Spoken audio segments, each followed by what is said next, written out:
Hello, you wonderful people, and welcome to another episode of Crime Centric. This being a show where I talk about crime dramas that I watch. For today's episode, I'm going to talk about the latest episode of The Blacklist. A great episode, a lot of interesting things went down in this episode, so let's break it down. And first and foremost, I really appreciate this being kind of like a Herald episode. I really think it's so interesting when they do episodes that aren't really like, it's not like they're not after a Blacklister. It's, in this particular case, this deals with something that went down in Herald's past many years ago in Kuwait. Basically, there's a dude that, he knew that was a friend and ally. His name was Daniel Hutton, and they were attacked all those years ago, but he was under the impression his friend Hutton was dead. But Hutton apparently is still alive. He found some CIA operation place, and he contacted Harold. But the interesting thing about this is, it's like, okay, this is all connected to a dirty secret that Harold has kept for many, many years. So because this would involve going to, Kuwait, they don't have going to Iran specifically, there's no way that they could go there in an official capacity, so he goes with Reddington, which I love that. I always love the little team-offs with Reddington, because Harold's kind of been side by Reddington in the past too, so it's neat to see this happen again. What was also interesting though is like, I was under the impression Daniel was dead too. It's because of all that stuff that went down, and it's like, and even later on, Cooper even asked him, because I was trying to remember. I was like, does Reddington know that Cooper and Aram know that he's not really Reddington, that he's goes off? And it's like, oh no, and Cooper brings it up later on because he's like, okay, you can stop all this stuff about truths and stuff like that. You're not really Reddington. He's like, oh, wow. So, and I love Reddington just without skipping a beat. I was like, oh, wow. So you know, huh? I'm actually surprised Liz waited till this long to tell you. So, that's interesting. He wasn't shocked or anything. He's like, oh, I knew she'd probably tell you eventually.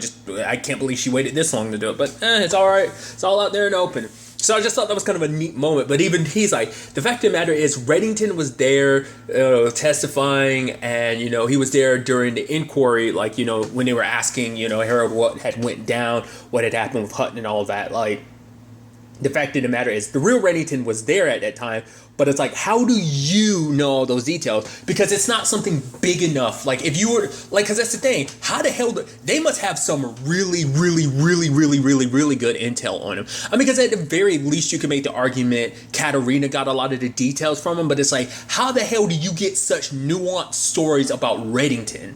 Which also begs the question, half the stories he tells, are those stories that actually Reddington experienced, or are those things him as Kozlov experienced, or is that stuff he experienced as pretending to be Reddington? I assume more often than not, it's when he was pretending to be Reddington, but at the same time, it's like, well, maybe it's a little bit of both too, so maybe it's actually a little of all three, but regardless, I just thought that was kind of, because that brings up the thing of like, you do know a shit ton about Reddington's life. I mean, I never really thought about it before, but obviously Katerina was going to play a big role in that because she knew Reddington, they were having an affair and everything. So like, but still, you wouldn't tell every single aspect of your life to somebody, not unless that was, obviously she was pumping him for information. So probably learning a little bit about him there and there would, I feel like it'd give, our Reddington the broad strokes of the real Reddington's life, but like the nuanced details, because that's what Joe Cooper, like, that was such a small thing. How would you know about such a small thing? Like, it wasn't even the biggest thing in Reddington's life, yet you know about it. It's like, how do you know? It's like, I know because I know. It's like, how? Like, not unless the KGB was super, super in-depth about, like, their spying on people. So when they went into Reddington's life, they dug deep.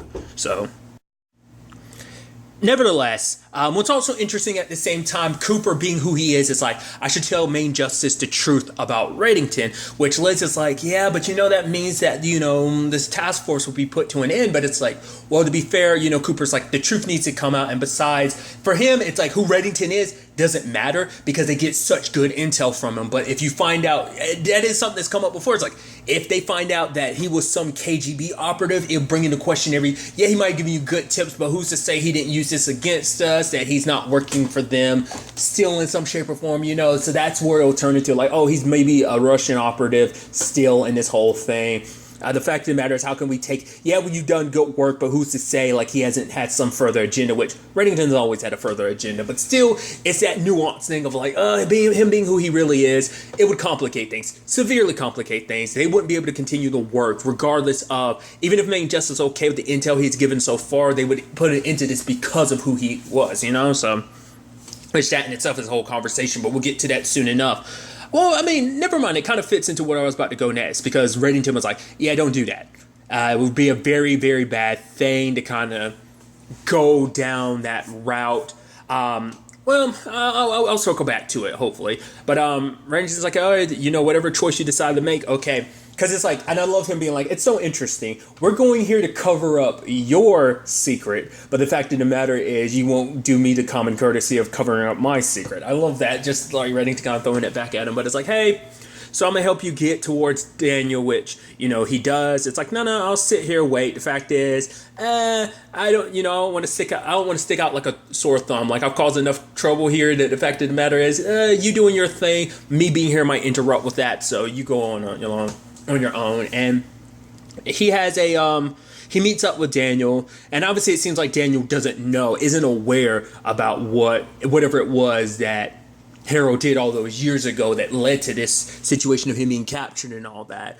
But yeah, like I had a feeling, I just had some inkling. I was like, you're a bad guy, aren't you? Like this whole thing, I was like, are you going? And it turns out to be the case that he is in fact a Simone. I was like, oh, I kind of had, like, it's some of his responses to, he's like, oh, would it be funny if they ended up taking you this time? I was like, oh yeah, Dad was like, yep, you're about to screw them over. So I was trying to figure out in what shape or form. It's so sad because, and I think it's such a beautiful thing because you can make the argument because of what went down with Hutton, that, and Harold even says it later on, he made me the man who I am because of that one mistake. Harold's never forgiven himself. It's something he's been carrying around for decades. And the fact of the matter is, it forced him to be like, no, I'm gonna be a more honorable person. Yeah, he more like, because of the whole Reddington thing, he's always kind of skated the gray line, but for him, he always kind of did what he thought was the right thing to do. Like, working with Reddington is the right thing to do because you take out so many bad people along the way. So there's a give and a take to it. It's like, yeah, Reddington has his criminal reasons for doing what he does, but at the same time, now knowing like, yeah, but everything you've ever done, it has all been leading to helping Liz. So that, I think, kind of shines a light on like, yeah, you might have your ulterior motives, but some of your ulterior motives, a good chunk of your ulterior motives, I should rather put, is looking after Liz and a man looking after his quote-unquote daughter, or at the very least, a woman that is like a daughter to him, that he looked after like a daughter, thought of as his own, the daughter of a childhood friend. That takes dedication. Liz recognizes that. I think Cooper recognizes that. So I think that kind of outweighs like a lot of the gray area they had to skirt because of Reddington. So I just thought that, that's something to kind of think about.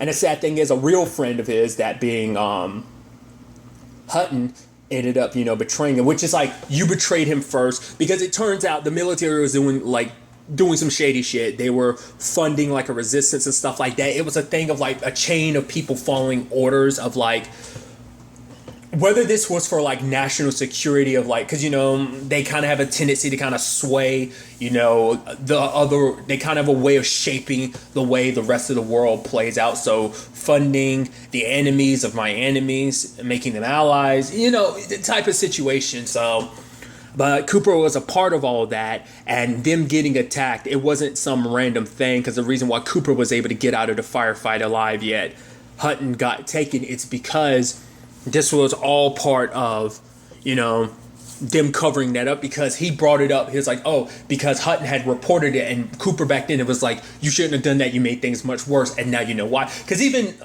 Cooper wasn't aware of them being attacked. He wasn't lying when he said he didn't set that up. The fact of the matter is that was done, that was way above his pay grade. And even the guy he was reporting to was like, the fact of the matter is I'm following orders, and I know you to be the good soldier that you are, so you'll follow orders too, I'm pretty sure. So, and that's something that, has sat with Cooper for so long. It's the fact is, because he was so intent on following orders, he let someone he cared. I mean, he was under the impression, he was told that Hutton had died. Who knows if that was something that, some intel that they had leaked so that no one would come looking for him, or whether that's just because the military would just assume it's just like, nah, he's dead. They're going to kill him if he gives them any information. But whatever the case may be, he ended up, he held out for so long of being tortured, isolated, locked in a cell and stuff like that. But eventually, he decided, like, I can, he broke, he became the bad guy he did because of what Cooper did. And that hits Cooper even harder, because it's like, I should have saved you when I had the opportunity, but I didn't. And, he's like, for whatever it amounts to,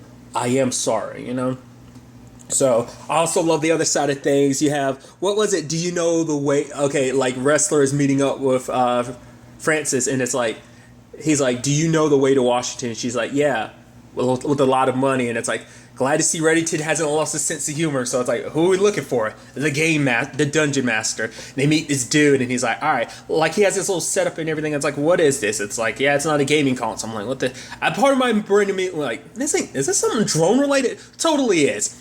And I even love that the dude that's with Reddington when they're going to rescue Cooper, he's like, come on, we're so outmatched. He's counting it down, and 5, 4, He's like, wait for it, and it hits, and the missile explodes. He's like, oh, that's so good. All right, come on, guys. I love that. It was just interesting. I even love it later. Aram, it's like, Mr. Reddington had a guy fire a drone missile from a gaming console, and it's like, yeah. And it's like, so are you going to tell them who Reddington really is? And Aram was like, you mean the guy who who has someone who can fire a drone from a gaming console? I just love that Aram had to repeat that, because it's like, are we not tripping over what he was able to pull off? Which is like, shows you his connections. I even love Reddington was like, oh, the reason why this was able to happen was because he won a game of Magic the Gathering. Which is like, wow, you just continue to impress us, Reddington. But when the time came, Hutton was going to use, it's like, if I can't trade you to someone else, I would trade you at the very least to the U.S. government. That way I can, get out of this situation. But Rubble ends up falling on him, and Cooper not wanting to leave him behind like he did before, ends up saving him. But it's like, you thought Hutton says, like, you should have learned your lesson the first time.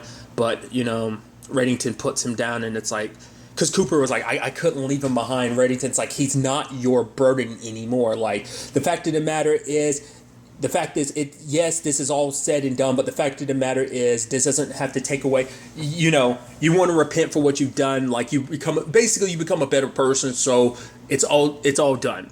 And I thought that was what I really loved the most was a conversation they had on a plane. I thought was beautiful in the sense of like, how do you live with the lie? And Reddington's like, because it's not a lie for me. I am who I am. Like, I might have been someone else before, but that's who I was then. I'm not that person. Saying Kozlov is dead.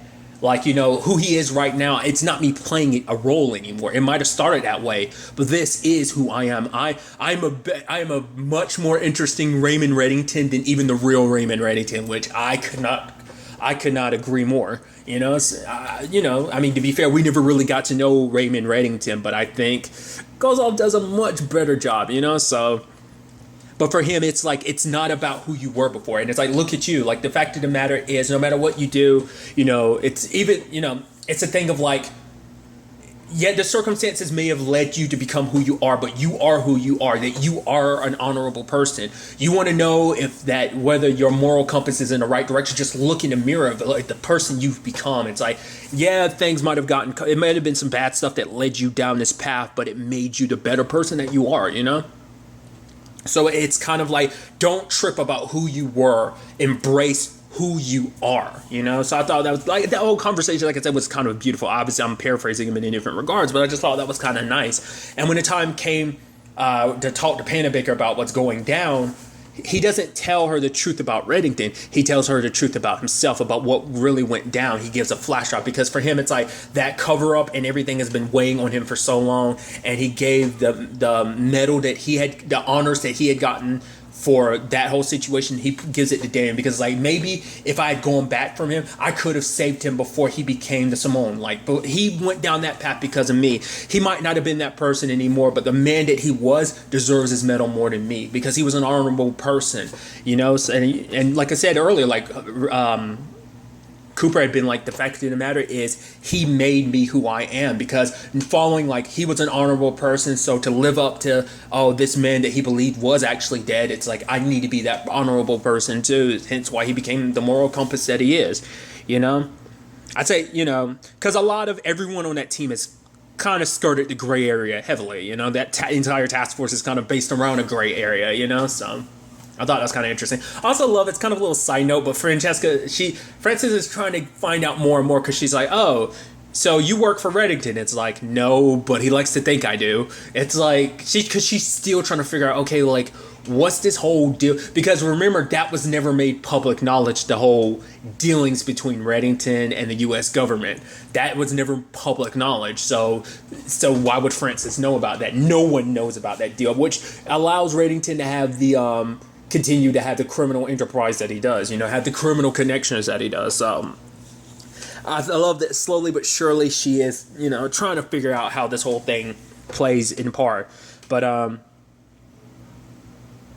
Cooper never did tell Pennebaker about the real Reddington, about Reddington's truth, because it's like, I told her who you really are. You are Raymond Reddington. So I'm so interested to see, what ends up happening, because I wonder, will Pennebaker cover anything up? I doubt it. It's probably take that, depending on who was giving the orders down the pipeline, maybe something will circle back to them, depending on if they're even still around anymore, if they're even still alive, type of thing. So we'll see. But I think Cooper's going to stay where he is, because Reddington's going to want it that way, and the government's going to kind of bend to what Reddington wants to a certain degree, like only so far. But after everything that they've been through, I don't know. I think they're going to be more inclined to listen to what Reddington wants in that regard. So that's one side of things. Another nice, interesting side story to this episode is, Elizabeth hiring a babysitter and everything, and obviously Katerina's not appreciating it, because part of me is wondering, like, are you really using this as an excuse to be in your granddaughter and daughter's life? So, I mean, you're already there enough anyway, but I guess she wants to kind of use it as an excuse to be there even more, be even more active. It's like, oh, until you find a permanent babysitter, which I'm going to constantly be getting in the way of that, because it's like, if anyone's going to be around my granddaughter, my daughter is going to be me. Which is even sad, because, like, Katerina's like, oh, I want to make up with things between me and my daughter, but then, like, Liz is like, well, yeah, like, my mom would never reach out. It's like, how do you know she would? It's like, she wouldn't. There's no, like, mending offenses, because my mom, basically saying, if my mom cared about me and wanted a relationship with me, she would have come out of the shadows before now. But to be fair, there's so many people after her and stuff like that. There's extenuating circumstances, but that's got to break Katerina's heart of, like, hearing her say that, like, wait, you think I don't want a relationship, that I never wanted a relationship with you? Of course I do, so I thought that was kind of, it's like, oh, it's a little heartbreaking. But her pretending, telling her, it's like, oh yeah, basically, and the thing is, she didn't tell a lie. She told a whole bunch of truths to the babysitter, the nanny, being like, hey, the fact of the matter is, this is who, the woman whose daughter, Agnes, you're looking after, yeah, this is the woman who hired you. Her dad is Raymond Reddington. Yeah, that Raymond Reddington. And her mom is some KGB spy, Katerina. And it's just like, basically using the truth to scare her away. So I'm sure that's just going to be used over and over again, because the truth is scary enough. But still. But that's the thing of, like, okay, so she's going to be there in Agnes's life as, a nanny for now. Katerina is. But it seems like it's not just that. She has ulterior motives too, because she was looking through some of the stuff that Liz has and getting photos, I guess, like documents and notes and stuff like that she's taken. But then it turns out, like, okay, one thing in particular she's taken an interest in is stuff related to Kozlov. And it's like, the guy's there, like, who is he? And it's like, the one that's going to help me figure this whole situation out. So I'm like, okay, so what does Reddington's old identity have to do with any of this? And part of my brain is like, okay, so is she going to try and use his old identity to kind of, like, not only, like, the people who are after her, eventually maybe putting his real name out there is going to put a target on his back, bring out a lot of old foes from the shadows or something like that type of thing, of, like, people who are coming after her going to come after him. Or is she going to expose his identity to the world? Is she going to reveal? It's like, oh, she's going to gather up the files and proof she needs to prove that Reddington is this person, which that's going to jeopardize whatever relationship he has with the government, which even I'm not 100% sure that. I'm not sure how much Katerina knows about his dealings with, the task force / the U.S. government. So, why, that's why I'm curious to see what that ends up being, because it's like, obviously she knows that's Reddington, because she was obviously there when he got the surgery and what he was planning on doing. She was a part of all of that. Once again, we got Dom's side of things, so eventually in this season we're going to finally probably get the entire, at least the other side of everything. Like I said, find out what was fabricated, what was skewed, what was an outright lie, and ultimately what was the truth in Dom's story, So that does, I'm so curious to see what she does. Like, obviously this is all about self-preservation, and she wants something from Reddington, like the name of the group that's after him, which even he's trying to figure that whole thing out too. But it's like, she feels like or at the very least, she's trying to trade him I guess the information, like if she wants to trade him for getting people off her back, and it's like, but at the end of the day, it's like, will Liz really be okay with that? Because despite everything, she does care about Reddington, and she finds out you basically screwed him over in some shape or form. Not going to be that much of a receptive, family reunion. But to be fair, maybe then she'll tell Liz the truth, like, this is what really went down. The betrayal I suffered at the hand of Reddington and your grandfather. Like I said, I'm so interested to see where all of this ends up taking us going forward into the next episode. But really, that's all I want to talk about. Until next time, be happy, be safe, live life to the fullest, enjoy it. Good day, and goodbye.